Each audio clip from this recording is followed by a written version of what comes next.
Welcome to The Explainer. It's pretty wild how the conversation around AI has just completely changed almost in the blink of an eye. We're going to explore that exact shift by looking back at 200 episodes of a podcast that started right when this whole revolution kicked off. It's a pretty unique window into how all of our thinking has evolved. And this quote from the host, Min, really just nails it right from the start.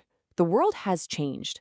AI has just exploded, going from this niche tech thing to something that touches, well, pretty much everything.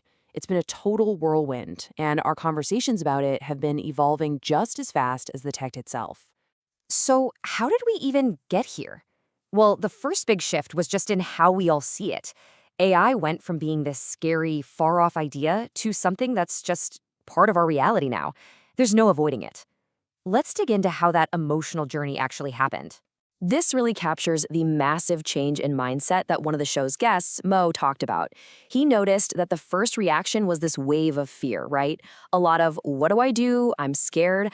But that pretty quickly shifted to acceptance. The consensus just became, okay, AI is here to stay. We have to figure this out.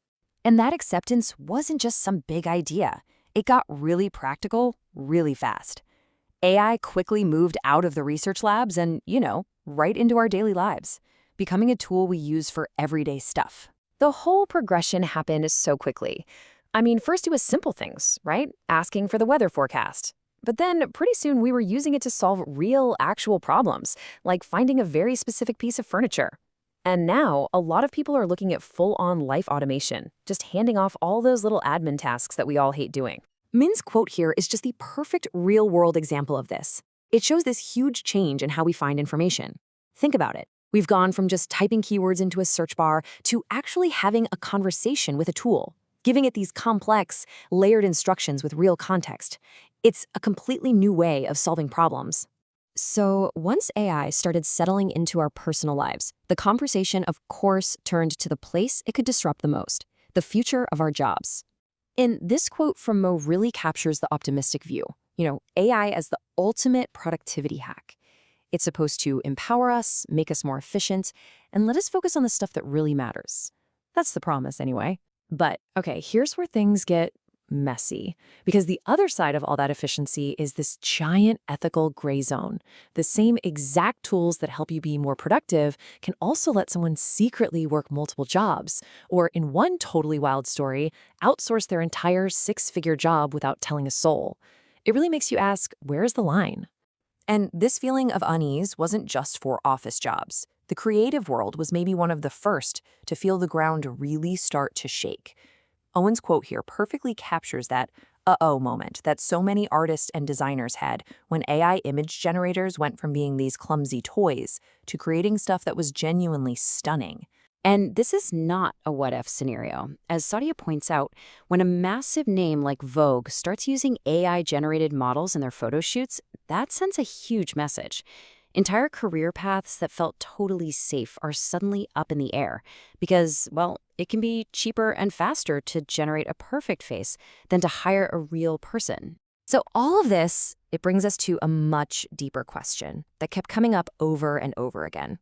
In a world where AI can write and design and even create strategy, what's the value of the human mind? What's our role in all of this? One of the key ideas that really stood out was this concept that writing is thinking. The act of actually putting words down, struggling to find the right structure, that's not just about getting your ideas out. It's the process we use to figure out what we actually think in the first place. And Ajni's quote here just drives that point right home. If we just feed a high-level idea to a machine and let it do all the hard work, well, we're kind of skipping the most valuable part. We get a perfectly polished result, but we miss out on that whole process of discovery that happens when we really wrestle with an idea ourselves. And this all points to a fundamental truth, right?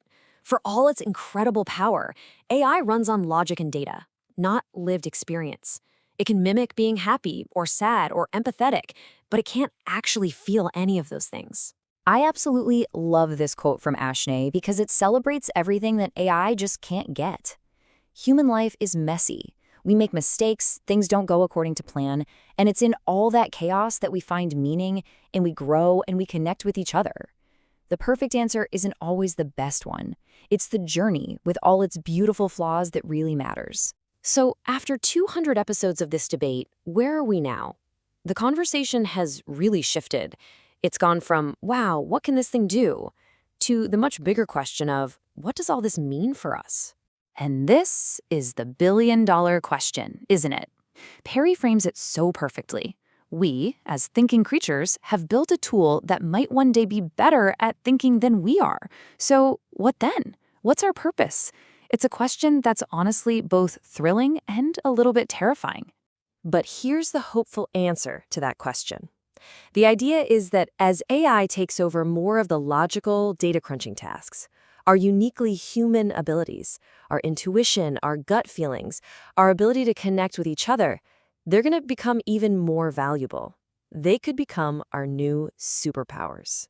And that's really where we have to end, because this isn't just a technology question anymore. It's a human one.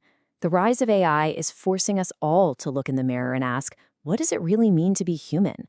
And in this new world we're building, who do we want to become? Thanks for watching The Explainer.